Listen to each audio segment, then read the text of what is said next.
Hey everybody, welcome to Talking Cars. നമ്മൾ ഓരോ മാനുഫാക്ചറേഴ്സിനെ പറ്റി പറയുമ്പോൾ ഒരു ഡിസ്കഷനിൽ അല്ലെങ്കിൽ ഒരു ബ്രാൻഡിന്റെ പേര് കേൾക്കുമ്പോൾ തന്നെ നമുക്ക് പല ഒരു സർട്ടൺ ആസ്പെക്ട്സ് അല്ലെങ്കിൽ സർട്ടൺ ക്യാരക്ടറിസ്റ്റിക്സ് ആണ് നമ്മളൊരു ബ്രാൻഡായിട്ട് അസോസിയേറ്റ് ചെയ്യുന്നത്. അതെ, BMW ഡ്രൈവിംഗ് ഡൈനാമിക്സ്, അതെ, ഇപ്പോൾ വോൾവോ സേഫ്റ്റി ഇങ്ങനെയൊക്കെ പറയുന്ന പോലെ നമ്മൾ ടൊയോട്ട എന്നുള്ള ബ്രാൻഡ് വരുമ്പോൾ എല്ലാവരുടെയും മനസ്സിൽ വരുന്ന ഫസ്റ്റ് വാക്ക് റിലയബിലിറ്റി ആണ്, അല്ലേ? റിലയബിലിറ്റി, ലോങ് ലൈഫ്, ഡ്യൂറബിലിറ്റി, അല്ല അങ്ങനത്തെ എന്ത് സാധനങ്ങൾ, അതെ, അങ്ങനത്തെ അതിന്റെ എന്ത് പര്യായങ്ങളും ഉപയോഗിക്കാൻ പറ്റുന്ന ഒരു ബ്രാൻഡാണ് Toyota. And economical to run and to maintain. And നമുക്ക് suppose there is one car, നമുക്ക് ജീവിതകാലം മുഴുവൻ ഒരു കാർ വെക്കണം, എന്നിട്ട് അടുത്ത ജനറേഷനും കൊടുക്കണമെന്നുണ്ടെങ്കിൽ അതൊരു ടൊയോട്ടയാണ്. സോ അങ്ങനെ നോക്കുമ്പോൾ എന്തുകൊണ്ടാണ് അത് ടൊയോട്ട എന്നുള്ള ബ്രാൻഡ് നമ്മൾ അങ്ങനെ ചൂസ് ചെയ്യുന്നത്, അല്ലെങ്കിൽ അങ്ങനത്തെ ക്യാരക്ടറിസ്റ്റിക്സ് നമ്മൾ അതിനോട് അസോസിയേറ്റ് ചെയ്യുന്നത് എന്തുകൊണ്ടാണെന്നുള്ളത് നമുക്ക് നോക്കാം. ഇപ്പൊ നമ്മുടെ വേറെ പല വീഡിയോസിലും പറഞ്ഞിട്ടുണ്ട്, ഒരു കാർ അല്ലെങ്കിൽ ഒരു ഓട്ടോമൊബൈൽ എന്ന് പറയുമ്പോൾ അതിന്റെ ഹാർട്ട് എന്ന് പറയുന്നത് അതിന്റെ എഞ്ചിൻ തന്നെയാണ്. ബിക്കോസ് ആ ഒരു സാധനം ഫംഗ്ഷൻ ചെയ്തില്ലെങ്കിൽ പിന്നെ ബാക്കിയെല്ലാം എത്ര നന്നായിട്ടും കാര്യമില്ല. ആൻഡ് നമ്മൾ ഇടയ്ക്കിടയ്ക്ക് കാണാറുണ്ട്, ഇപ്പൊ നമ്മൾ ഒരു കമേഴ്ഷ്യൽ വെഹിക്കിൾ എടുക്കുകയാണ്, പ്രൈവറ്റ് വെഹിക്കിൾസ് എന്ന് പറയുമ്പോൾ എപ്പോഴും കുറച്ച് ലിമിറ്റഡ് യൂസ് ആണ്, ഒരു 50,000 1 lakh കിലോമീറ്റർ ഒക്കെ മാക്സിമം കൊടുക്കുമായിരിക്കും. നമ്മൾ കമേഴ്ഷ്യൽ വെഹിക്കിൾസ് എന്ന് പറയുമ്പോൾ അല്ലെങ്കിൽ അങ്ങനത്തെ ഒരു മൾട്ടി സീറ്റർ വണ്ടികൾ എന്ന് പറയുമ്പോൾ they are always associated with high running, കുറെ അധികം ആൾക്കാരായിരിക്കും ഓടിക്കുന്ന മിക്കപ്പോഴും. അതേപോലെ വളരെ ഡിസ്റ്റൻസ്, വളരെ ലോഡ് താങ്ങി ഓടിക്കുന്ന വണ്ടികളാണ് ഇതെല്ലാം. ആൻഡ് ഇന്ത്യയിൽ നമുക്ക് കോളസ് വന്ന മുതൽ ടൊയോട്ടയിൽ they have always been ഇങ്ങനത്തെ ഒരു മൾട്ടി സീറ്റർ വണ്ടിയിൽ ഒരു ഫേവറേറ്റ് ആണ് ഈ പറഞ്ഞ ബ്രാൻഡുകളുടെ വണ്ടികളെല്ലാം. ആൻഡ് നമുക്ക് ഇപ്പൊ കോളസ് ആണെങ്കിൽ പോലും 8 ലക്ഷവും 9 ലക്ഷവും ഒക്കെ ഓടുന്നൊക്കെ നമുക്ക് കാണാം. അത് കഴിഞ്ഞ് ഇന്നോവ വന്നതും അത്രയൊക്കെ തന്നെ ഓടുന്നൊക്കെ കാണാം. 10 ലക്ഷം കിലോമീറ്റർ കൂടി ഇന്നോവയൊക്കെ ഇന്നാൾ ആരാണ്ടൊക്കെ കാണിക്കുന്നുണ്ടായിരുന്നു. സോ അത് ആക്ച്വലി ഇപ്പൊ ഇന്ത്യയിൽ നമ്മൾ പറയുമ്പോഴും പുറത്തെ മാർക്കറ്റ്സ് നോക്കുവാണെങ്കിലും ഒരു ഹൈ മൈലേജ് ഓടുന്ന ഒരു ടൊയോട്ട ആർക്കും ഞെട്ടിക്കുന്ന സംഭവമൊന്നും അല്ല. അതെ. അപ്പൊ നമുക്ക് ഇന്നത്തെ ഈ വീഡിയോയിൽ എന്താണ് what makes that happen and എന്തുകൊണ്ടാണ് ഇതെല്ലാം ഇത്രയും കിലോമീറ്റർ ഓടുന്നതും ലാസ്റ്റ് ചെയ്യുന്നതും അതിന് ആ ഒരു നമ്മളൊരു നെയിം പ്ലേറ്റ് അസോസിയേറ്റ് ചെയ്യുന്ന റിലയബിലിറ്റി എന്നുള്ളത് അസോസിയേറ്റ് ചെയ്യുന്നതിന്റെ കാരണം എന്താണെന്ന് നമുക്കൊന്ന് കണ്ടുപിടിക്കാം.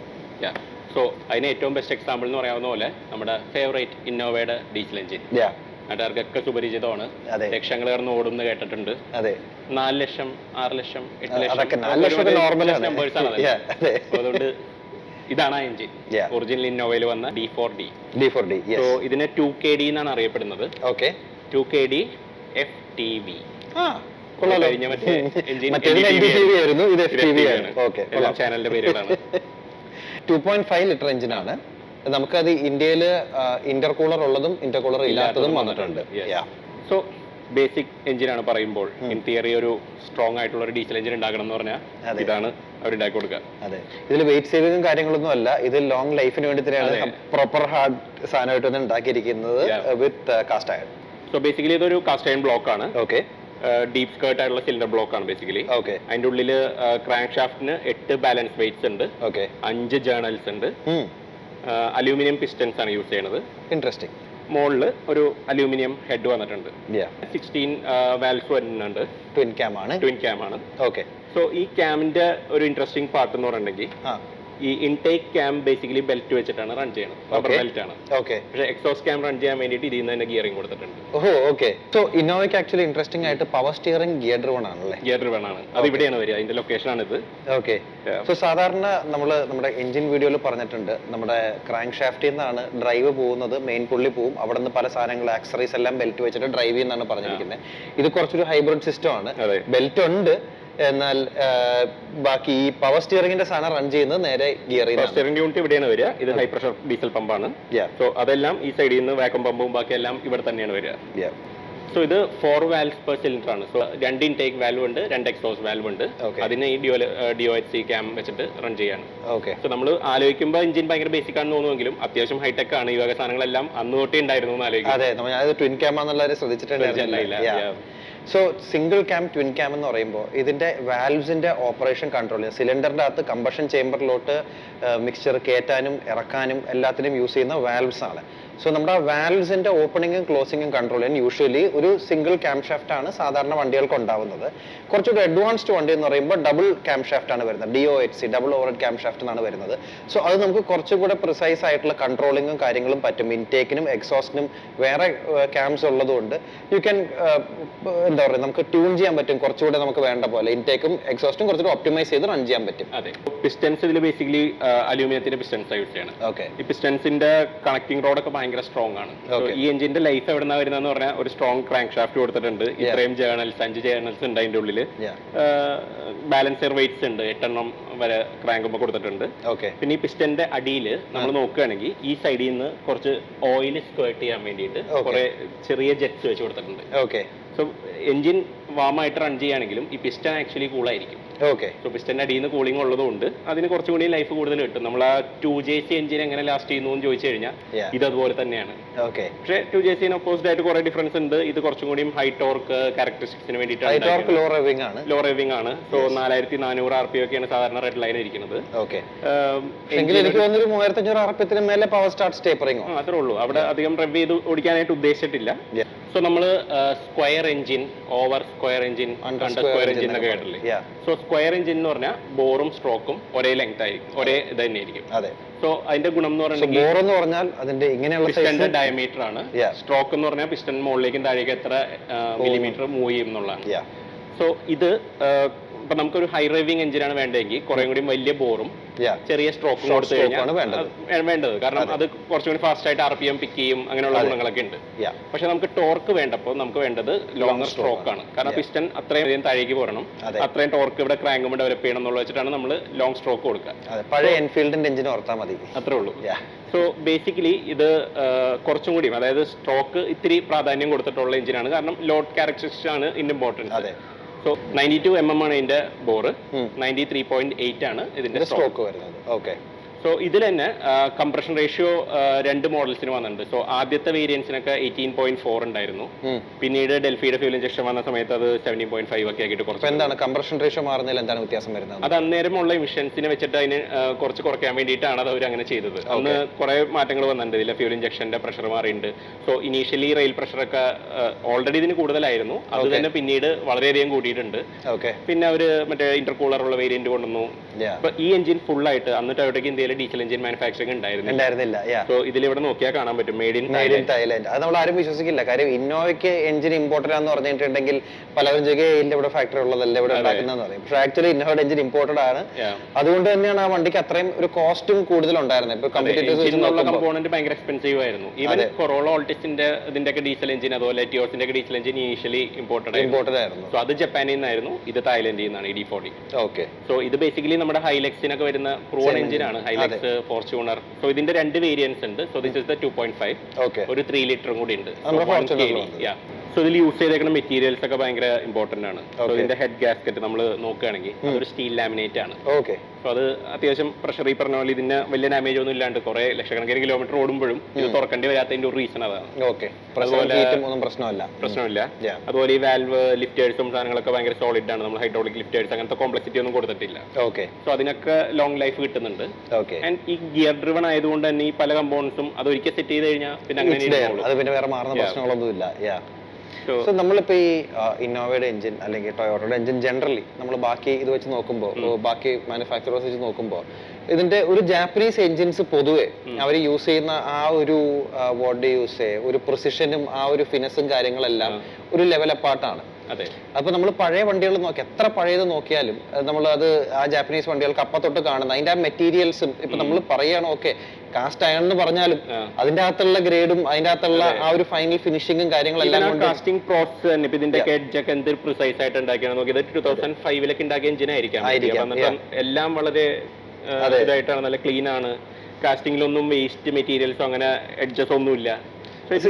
ഞാൻ വേറൊരു എഞ്ചിൻ കണ്ടായിരുന്നു, മാനുഫാക്ചർ പേരൊന്നും പറയുന്നില്ല, ബട്ട് ലൈക്ക് ഇതിന്റെ ഈ ചാനൽസ് ഒക്കെ പോകുന്നതിലൊക്കെ അത്ര പ്രിസൈസ് അല്ല പല കാര്യങ്ങളും നമുക്ക് ഇംപെർഫെക്ഷൻസ് കാണാൻ പറ്റും. And all of that. ഇപ്പൊ ഇതിനകത്ത് ചെറിയ ഒരു എഞ്ചിൻ ബ്ലോക്ക് എന്ന് പറയുമ്പോൾ, ഒരു എഞ്ചിൻ യൂണിറ്റ് എന്ന് പറയുമ്പോൾ അതിനകത്ത് അനാവശ്യമായിട്ട് ഒരു ഒരു ക്രിവിസ് പോലും ഇല്ല, ഒരു ചെറിയൊരു ഡോട്ട് പോലും അല്ലെങ്കിൽ ഒരു മാർക്കിംഗ് പോലും അനാവശ്യമായിട്ട് ഒരിക്കലും കൊടുക്കാത്തൊരു ഹൈ പ്രിസിഷൻ ഐറ്റമാണ് കാറിന്റെ എഞ്ചിൻ എന്ന് പറയുന്നത്. സോ നമ്മൾ ഇതിനകത്തുള്ള ഓരോ സർക്കിളും, ഓരോ ഒരു ഓയിൽ പാത്ത് അല്ലെങ്കിൽ ഒരു ജേർണൽ അല്ലെങ്കിൽ ഒരു കൂളൻ ചാനൽ, വാട്ടർ ജാക്കറ്റ്, എന്ത് സാധനമാണെങ്കിലും അതിന്റെ മെഷീനിങ്ങും അതിന്റെ കാര്യങ്ങളും എല്ലാം ആ പ്രിസിഷനിൽ നിന്നാൽ മാത്രമേ ആ എഞ്ചിൻ അങ്ങനെ ഫംഗ്ഷൻ ചെയ്യുള്ളൂ. And that is one of the reasons Y ഇത്രയും കൊല്ലമായിട്ടും ടൊയോട്ട എഞ്ചിൻസ് എല്ലാം അതേപോലെ ഓടണം. കാര്യം ആ ഒരു മൈക്രോ ലെവൽ കാര്യങ്ങൾ വരെ അത്ര പെർഫെക്റ്റ് ആയിട്ടാണ് അവർ ചെയ്യുന്നത്. സോ ഇത് വേണമെങ്കിൽ കുറച്ചുകൂടെ ട്യൂൺ ചെയ്ത് വേണമെങ്കിൽ ഒരു 50 bhp കൂടുതൽ ഉണ്ടാക്കണമെങ്കിൽ it is very much possible. പക്ഷെ അതൊരു കോൺഷ്യസ് ഡിസിഷൻ ആണ്, അത് വേണ്ട. ഇപ്പൊ വൈൽ മോസ്റ്റ് മാനുഫാക്ചറേഴ്സ് 150-200 bhp ലോട്ടൊക്കെ കിടന്ന് കുസ്തി പിടിക്കുമ്പോൾ ഇവർ ആ സമയത്തും ഇതിന് കഷ്ടിച്ച് 110 bhp വെച്ചാണ് ഓടിച്ചിരുന്നത്. സോ ഒരു സിമ്പിൾ കാൽക്കുലേഷൻ പറയുകയാണെങ്കിൽ നമ്മുടെ എർട്ടിഗ ഇറങ്ങിയ സമയത്ത് ഇന്നോവയ്ക്ക് അറൌണ്ട് 200 Nm ടോർക്ക് ഉണ്ടായിരുന്നു, എർട്ടിഗയ്ക്കും 200 Nm ടോർക്ക് ഉണ്ടായിരുന്നു. സോ ഇന്നോവ 2.5 ലിറ്റർ എഞ്ചിനിൽ നിന്ന് ഉണ്ടാക്കുന്ന അതേ ടോർക്ക് എർട്ടിഗ ഒരു 1.3 ലിറ്റർ എഞ്ചിനിൽ നിന്ന് ഉണ്ടാക്കും. ഡിഫറൻസ് എന്താണെന്ന് വെച്ചിട്ടുണ്ടെങ്കിൽ ഇന്നോവ എഞ്ചിൻ എർട്ടിഗ എഞ്ചിന്റെ ഹാഫ് RPM റൺ ചെയ്യുന്നത്. സോ ഡബിൾ ലൈഫ് ഉണ്ടാവും അവിടെ തന്നെ ഓട്ടോമാറ്റിക്കലി. വേറെ മെറ്റീരിയൽ എല്ലാം കൺസിഡറിങ് ഈക്വൽ ആണെങ്കിൽ പോലും അത്ര ഡിഫറൻസ് ഉണ്ടാവും. സോ അത് നമ്മൾ ഈ പറയുന്ന എർട്ടിഗ എഞ്ചിൻ എന്ന് പറയുന്നത് that is one of the best diesel engines at that point, 1.3 multi-jet. So this is way better. അതെ. So that's A thing. നമ്മളെപ്പോഴും ആൾക്കാർ പറയും, ഓ എന്തിനാ ഇത്രയും വലിയ എഞ്ചിൻ ഇത്രയും കുറച്ച് പവർ ഉണ്ടാക്കണേ, ഓൺ പേപ്പർ ഇൻഎഫിഷ്യന്റ് ആണോ, ഇത്രയും 2500 cc എഞ്ചിൻ വെച്ചിട്ട് ആകെ ഇത്രയും പവറാണ് ഉണ്ടാക്കണമെന്ന് പറയും. പക്ഷെ അത് അപ്പുറത്ത് റിലയബിലിറ്റി ആണ് കിട്ടുന്നത്. അതെ, റിലയബിലിറ്റി ആൻഡ് ഒരു എന്താ പറയാ, നമുക്കൊരു പവർ, ആക്സസിബിൾ പവർ. മറ്റേന്ന് പറയുമ്പോൾ നമ്മൾ ചെറിയ എഞ്ചിൻ്റെ അകത്തുനിന്ന് വലിയ പവർ സ്ക്വീസ് ചെയ്ത്, ഇപ്പൊ എർട്ടിഗയുടെ കാര്യം മാത്രമല്ല, ഇപ്പൊ ഏത് വണ്ടിയാണെങ്കിലും ഇപ്പൊ 1 ലിറ്ററിന്റെ അകത്തുനിന്ന് നേരത്തെ 1.6 ഉണ്ടാക്കിയേക്കാളും പവർ ഉണ്ട്. 2 ലിറ്റർ ടർബോയ്ക്കകത്ത് നേരത്തെ ഒരു 5 ലിറ്റർ ഉണ്ടാക്കിയിരുന്ന പവർ ഉണ്ടാക്കുന്നുണ്ട്. സോ അത് കാര്യം എന്ന് പറഞ്ഞിട്ടുണ്ടെങ്കിൽ നമ്മളൊരു ചെറിയ എഞ്ചിനെ സ്ക്വീസ് ചെയ്ത് പവർ ഉണ്ടാക്കി കഴിഞ്ഞാൽ എന്തൊക്കെ വന്നാലും വണ്ടിക്ക് സ്ട്രെസ് ഉണ്ടാവും. ആൻഡ് പവറും ഓൾവേസ് നമ്മൾ ആ ഒരു ബൂസ്റ്റ് സോണിൽ മാത്രമേ പവർ ഉണ്ടാവുള്ളൂ. അതിന്റെ താഴെ വരുമ്പോൾ ലാഗ് കാര്യങ്ങളെല്ലാം ഉണ്ടാവും. ഇന്നോവയ്ക്ക് ടർബോ ഉണ്ടോ ഇല്ലെന്ന് പോലും നമുക്ക് അറിയാൻ പറ്റില്ല, അത്ര ലീനിയർ ആയിട്ടായിരുന്നു ആ വണ്ടി ട്യൂൺ ചെയ്തിട്ടുണ്ടായിരുന്നത്. സോ ഇങ്ങനത്തെ പല കാര്യങ്ങളും കൊണ്ടാണ് ഇങ്ങനത്തെ ഒരു എഞ്ചിൻ ഇത്രയും ലോങ് ലാസ്റ്റ് ചെയ്യുന്നത്. പിന്നെ എഞ്ചിനിലോട്ട് മേറ്റ് ചെയ്ത ബാക്കി കാര്യങ്ങളും ഫണ്ടമെന്റലി വെൽ എഞ്ചിനീയർഡ് ആയതുകൊണ്ട് the whole car is lasting well. അതുകൊണ്ടാണ് ആൾക്കാർ ഇപ്പോഴും മറ്റേ ടൈപ്പ് 1 ഇന്നോവയുടെ ടൈപ്പ് 3ഉം 4ഉം ഒക്കെ ആക്കുന്നത്. സോ ഇതിൽ 2 ടൈപ്പ് കോമൺ റെയിൽ വന്നിട്ടുണ്ട്. സോ ഇനീഷ്യൽ ബാച്ചിലുള്ളത് 2005 മാറി. അതിനുശേഷം അതിന്റെ റെയിൽ പ്രഷറും അൾട്രാ ഹൈ ഇഞ്ചക്ഷൻ പ്രഷറൊക്കെ കൂടി. സോ 200 MPa വരെ കൂടിയിട്ടുണ്ട്. അതുപോലെ ആ സമയത്താണ് കംപ്രഷൻ റേഷ്യോ കുറച്ചത്, 17.4:1 ആക്കി. അതുപോലെ 18.5:1 ആയിരുന്നു. യൂറോ 3+ സ്റ്റാൻഡേർഡ്സ് വന്നപ്പോഴാണ്, പുറത്തും എല്ലായിടത്തും വന്നപ്പോഴാണ് ഇതിൽ മറ്റേ കൂൾഡ് EGR ഒക്കെ വന്നത്. ഇന്റർകൂളർ ഏതാണ്ട് ആ സമയത്ത് തന്നെയാണ്. കാരണം അപ്പോഴാണ് കുറച്ചും കൂടി എഞ്ചിനെ കൂളായിട്ട് റൺ ചെയ്യാമെന്നുള്ളൊരു ഇതിലേക്ക് മാറിയത്. സോ ഇതാണ് EGR-ന്റെ നമ്മൾ നേരത്തെ പറഞ്ഞ area. So EGR exhaust gas recirculation ആണ്, നമ്മുടെ നേരത്തെ വീഡിയോസിൽ പറഞ്ഞിട്ടുണ്ട്. Please do check it out. So EGR-ന്റെ ഭാഗമായിട്ടാണ് ടൊയോട്ടയ്ക്ക് ഇവിടെ ഈ ത്രോട്ടിൽ ബോഡി ഉണ്ടായിരുന്നത്. സോ ഡീസലിൽ ബേസിക്കലി ത്രോട്ടിൽ ബോഡി ആവശ്യമില്ല. പക്ഷേ ഇവർക്ക് ഇത് ലീൻ ചെയ്യാനും ഇതിൽ കൺട്രോൾ ചെയ്യാൻ വേണ്ടിയിട്ട് ഇതിൽ ത്രോട്ടിൽ വെച്ചിട്ട് ചില സമയത്ത് ചില ആപ്ലിക്കേഷൻസ് അനുസരിച്ച് ക്ലോസ് ചെയ്യും. സോ ഇതാണ് EGR-ന്റെ കൺട്രോൾ വാൽവ്. ഇവിടെ നമുക്ക് കോമൺ റെയിൽ കാണാൻ പറ്റും. സോ ഇതാണ് അതിന്റെ മെയിൻ കമ്പോണന്റ്. ഇതിന് സാധാരണ ഹൈ പ്രഷർ പമ്പ്, ഇപ്പൊ ഇലക്ട്രിക് പമ്പുകളും കുറെ വണ്ടികൾക്കൊക്കെ യൂസ് ചെയ്യുന്നുണ്ട്. ഇപ്പൊ ടാങ്കിന്റെ അകത്ത് ഒരു ചെറിയൊരു പമ്പ് ഉണ്ടാവും. യൂഷ്വലി അതാണ് ലോ പ്രഷറിൽ ഫ്യൂൽ ഇവിടെ എത്തിക്കുന്നത്. അത് കഴിഞ്ഞ് വർക്ക് ചെയ്യുന്നത്. പക്ഷെ ഇന്നോവയ്ക്ക് അങ്ങനത്തെ ഒരു സംഭവമില്ല. ഇവിടെ ഒരു ചെറിയൊരു പമ്പ് ഉപയോഗിച്ച് ഇത് തന്നെ ടാങ്കിൽ നിന്ന് ഡ്രോ ചെയ്യും. സോ ഇത് ഇത്രയും കൂടി ഒരു എന്താ പറയാ, വണ്ടി സ്റ്റാർട്ട് ചെയ്യുന്ന സമയത്ത് അതാണ് കുറച്ചൊരു എക്സ്ട്രാ ക്രാങ്ക് വേണ്ടി വരുന്നതിന്റെ മെയിൻ റീസൺ ഇതാണ്. പക്ഷെ ഇതൊരു റിലയബിൾ യൂണിറ്റ് ആണ്. സോ അതും ഇതിന്റെ ഹൈ പ്രഷർ പമ്പും കൂടി ഒരു ബീഫി യൂണിറ്റ് ആയിട്ടാണ് ഇവിടെ ഉണ്ടാക്കിയത്. And that is driven by the crank. Directly ക്രാങ്കിൽ നിന്ന് നേരെ ഇവിടേക്ക് ഗിയേഴ്സ് ഉണ്ട്. സോ അതാണ് ഇവിടെ റൺ ചെയ്യുന്നത്. ഇത് ഇന്ന് ലൈൻസ് ആണ് ഈ പറഞ്ഞ ഇതിനെ ഫ്യൂൽ റെയിലിനെ കണക്ട് ചെയ്തിട്ട് ഫ്യൂൽ സപ്ലൈ ചെയ്യുന്നത്. എഞ്ചിന്റെ സമ്പ് നമുക്ക് ഇവിടെ കാണാൻ പറ്റും. അതിലോട്ട് പോകുന്ന ഫിൽറ്ററിന്റെ ഡ്രോ ചെയ്യണ യൂണിറ്റ് നമുക്ക് കാണാൻ പറ്റും. So it takes about 6.9 litre oil എങ്ങാണ്ട് കൊടുക്കുന്നുണ്ട്. ആ ഓയിൽ സർക്കുലേറ്റ് ചെയ്യാനായിട്ട് ഭയങ്കര അത്യാവശ്യം നല്ല ഓയിൽ പമ്പും സാധനങ്ങളൊക്കെയാണ് ഇതിൽ യൂസ് ചെയ്തേക്കുന്നത്. അതെ, അതേപോലെ നമ്മൾ നോക്കുകയാണെങ്കിൽ ഇവിടുന്ന് നമ്മുടെ ഓയിൽ ഡിപ്സ്റ്റിക് കാണാൻ പറ്റും. നമ്മൾ മുകളിൽ എഞ്ചിൻ തുറന്നു നോക്കുമ്പോൾ നമ്മൾ ഡിപ്സ്റ്റിക് ആണ്. അത് എവിടെയാ പോണെന്ന് വെച്ചാൽ ഇതിൽ വന്ന് കിടക്കും. ഇവിടെ മജീഷ്യൻസ് ഒക്കെ കാണിക്കൂലേ, അതുപോലെ കാണിക്കാം എഞ്ചിൻ ഇവർ. സോ അതാണ് ആ യൂണിറ്റ്. ഓയിലിന്റെ ഫിൽറ്റർ ഇവിടെയാണ്. സോ ഇത് ബേസിക്കലി ഓയിലിനെ സപ്ലൈ ചെയ്യാൻ വേണ്ടിയിട്ട് ഒരു വലിയൊരു ചാനൽ ഉണ്ടാക്കിയേക്കാണ്. And that is giving oil to the entire engine and the turbo. നമുക്കൊന്ന് റൊട്ടേറ്റ് ചെയ്ത് കഴിഞ്ഞാൽ ബാക്കി കമ്പോണൻസ് കൂടി കാണിക്കാം അല്ലേ. സോ ഈ സൈഡിലാണ് ഇതിന്റെ മെയിൻ എല്ലാ കമ്പോണൻസും കാണാൻ പറ്റുന്നത്. വളരെ നല്ല ഇന്റഗ്രേഷൻ ആണ്. സോ ഇത് നേരത്തെ പറഞ്ഞ ഹൈ പ്രഷർ പമ്പ്, ഇവിടെ ഒരു വാട്ടർ പമ്പ് ഉണ്ട്. സോ വാട്ടർ പമ്പിന് ഈ സൈഡിൽ നിന്ന് ഇൻടേക്ക് കിട്ടും. സോ ഈ സൈഡിലാണ് നമ്മുടെ ടർബോ വരുന്നത്. സോ ഈ ഏർലി മോഡൽസിന്റെ ഒക്കെ ടർബോ ടൊയോട്ടയുടെ തന്നെയാണ്. ഓക്കെ, ഇത് ടൊയോട്ട ടർബോ ആണ്. ടൊയോട്ട ടർബോ ആണ്. ഓക്കെ. സോ ഇതൊരു FGT ആണ്. ഇതിന്റെ വേരിയബിൾ ജോമെട്രി, വേരിയബിൾ നോസിലൊക്കെ ഉള്ള ഒരു വേരിയന്റ് തായ്ലൻഡിലൊക്കെ ഉണ്ടായിരുന്നു. സോ നമ്മുടെ വണ്ടി ബേസിക് വണ്ടിയാണ് നമുക്ക് കിട്ടിയത്. ബട്ട് ആഡിക്വേറ്റ് ടർബോ, അത് അത്യാവശ്യം നല്ല യൂണിറ്റ് ആണ്. എക്സോസ്റ്റിന്റെ സൈഡ് ഇതാണ്, ഇൻലെറ്റിന്റെ സൈഡ് ഇതാണ്. ബേസിക്കലി അതിന്റെ പ്ലംബിങ്ങും സാധനങ്ങളൊക്കെ ഇവിടെ ഉണ്ട്. വേസ്റ്റ് ഗേറ്റ് ഈ സൈഡിലാണ്. സോ ഇതാണ് അതിന്റെ കാസ്റ്റ് മാനിഫോൾഡ് ആണ് ഇവിടെ ടർബോന് കൊടുത്തേക്കുന്നത്. ഇതിന്റെ ഫ്യൂലിംഗ് സിസ്റ്റത്തിന് ഇവിടെ ഇതിന്റെ ഇഞ്ചക്ടർ ഇരിപ്പുണ്ട്. ഇതാണ് ഒരു ഇഞ്ചക്ടർ. ഇത് നല്ലൊരു ഹൈ ക്വാളിറ്റി ഐറ്റം ആണ്. ബേസിക്കലി നല്ല സ്ട്രോങ് ഇഞ്ചക്ടർ ആണ്, വലിയ കുഴപ്പമില്ല. അതിന്റെ ഉള്ളിലത്തെ നോസിലൊക്കെ അത്യാവശ്യം സൈസ് ഉണ്ട്. അത്യാവശ്യം നല്ല വിലയുള്ള സാധനമാണ്, നല്ല വിലയുള്ള കമ്പോണന്റ് ആണ്. പല വണ്ടികൾക്കും ഫെയിലിയർ പറയുന്നുണ്ട്, ഇന്നോവയ്ക്കല്ല. എന്നാലും ഇന്നോവയിലും ആകെ ഒരു അക്കിലീസ് ഹീൽ എന്ന് പറയാവുന്ന ഒരു എലമെന്റ് ഇതാണ്. സോ നമ്മളത് നല്ല ക്വാളിറ്റി അല്ലാത്ത ഫ്യൂലൊക്കെ അടിച്ചു കഴിഞ്ഞാൽ വെള്ളമൊക്കെ എന്തെങ്കിലുമൊക്കെ കുറച്ച്, അതേപോലെ ടാങ്ക് എപ്പോഴും ഡ്രൈ ആക്കാണ്ടിരിക്കുക. അതെ, അതൊക്കെ ശ്രദ്ധിക്കേണ്ട ഒരു കാര്യമാണ്. ആൻഡ് ഇംപ്യൂരിറ്റീസ് വന്നാലാണ് സാധാരണ ഇഞ്ചക്ടേഴ്സ് കേടാവുക, അല്ലെങ്കിൽ വലിയ കുഴപ്പമുണ്ടാവില്ല. അതെ. ഇതിന്റെ ഈ സൈഡിൽ നമ്മൾ ഫ്യൂൽ കൊടുക്കും, ഈ സൈഡിൽ നമ്മൾ അതിന്റെ കൺട്രോൾ, ഇലക്ട്രിക് കൺട്രോൾ എന്താണെന്ന് വെച്ചാൽ കൊടുക്കും. അപ്പോൾ അതായത് ഏത് സമയത്ത് ഇത് ഫയർ ചെയ്യണം എന്നുള്ളത് തീരുമാനിക്കും. ഇവിടെ ഹൈ പ്രഷറിൽ ഫ്യൂൽ ഉണ്ടാവും, ഈ നോസിൽ അതോട്ട് പോകണതനുസരിച്ചിട്ട് ഇവിടുന്ന് ആ ഫ്യൂൽ അത്രയും സ്പ്രേ വരും. സോ ഇതിന്റെ ബ്ലോക്ക്, മറ്റേ ബോട്ടം എൻഡ് ഒക്കെ ഭയങ്കര സ്ട്രോങ് ആണ്. ഇപ്പോൾ ഈ ക്രാങ്കും ബാക്കി കമ്പോണൻസും അവിടുത്തെ ബെയറിംഗ്സും ഒക്കെ അത്യാവശ്യം നല്ല ലൈഫ് കിട്ടുന്ന കമ്പോണൻസ് ആണ്. സോ ബേസിക്കലി അത് ലാസ്റ്റ് ചെയ്താൽ തന്നെ യുവർ എഞ്ചിൻ ലാസ്റ്റ്. കാര്യം ബാക്കിയെല്ലാം സിമ്പിൾ റിപ്പയറബിൾ കാര്യങ്ങളാണ്. അത് ഫെയിൽ ആയി കഴിഞ്ഞിട്ടുണ്ടെങ്കിൽ പിന്നെ എഞ്ചിൻ ഒന്നിനും കൊള്ളില്ല. പക്ഷേ ഇറ്റ്സ് നോട്ട് മാജിക്. നമ്മൾ ഒരു എഞ്ചിന് വേണ്ട മെയിൻ്റെനൻസ് ഒക്കെ കൊടുക്കണം. ഈ വാൽവ് ടൈമിംഗ് ഇടയ്ക്ക് അഡ്ജസ്റ്റ് ചെയ്യണം. അതുപോലെ പിസ്റ്റന്റെ റിങ്സ് ചിലപ്പോൾ പോകാറുണ്ട്. റിങ്സ് പ്രോപ്പറായിട്ട് പോകില്ല, പക്ഷേ ആ റിങ്സിന്റെ ചാനൽ ഇത്തിരി വെയർ ആകുമ്പോൾ കംപ്രഷൻ ഇത്തിരി കുറയും, അങ്ങനെ ഓയിൽ കൺസംഷൻ കൂടും, അങ്ങനെയൊക്കെ പലപ്പോഴും ചില ഇഷ്യൂസ് ഒക്കെ കണ്ടിട്ടുണ്ട്. ടർബോസ് ഒക്കെ അത്യാവശ്യം ലാസ്റ്റ് ചെയ്യും. ഇഞ്ചക്ടേഴ്സ് ഈ പറഞ്ഞ പോലെ ഫ്യൂവലിന് ചിലപ്പോൾ സെൻസിറ്റീവ് ആണ്. ഡിപെൻഡ്സ് ഓൺ മെയിൻറ്റെയിൻ ചെയ്താൽ കുഴപ്പമില്ല. മര്യാദയ്ക്ക് മെയിൻറ്റെയിൻ ചെയ്താൽ കുഴപ്പമില്ല. സോ ഇത്രയും കമ്പോണന്റ് മാറിക്കഴിഞ്ഞാൽ 1 മില്യൺ കിലോമീറ്റേഴ്സ് ഒക്കെ സിമ്പിൾ ആയിട്ട് ഓടാൻ പറ്റുന്ന ഒരു എഞ്ചിനാണ്. സോ ഇതൊക്കെയാണ് ഇന്നോവയുടെ എഞ്ചിന്റെ ഒരു ബേസിക്സും അതിന്റെ ഒരു ടയർ ഡൗണും. ഇതൊക്കെ കൊണ്ടാണ് നമ്മളിപ്പോൾ ഇനി അടുത്ത പ്രാവശ്യം ഇന്നോവ 10 ലക്ഷം കിലോമീറ്റർ ഓടിയ ഇന്നോവ കണ്ടു എന്ന് പറയുമ്പോൾ അരിഞ്ഞെട്ടേണ്ട ആവശ്യമില്ല. കാര്യം this is why now you know. അപ്പോൾ എന്തായാലും നമുക്ക് ഇവിടെ റാപ്പ് ചെയ്യാം.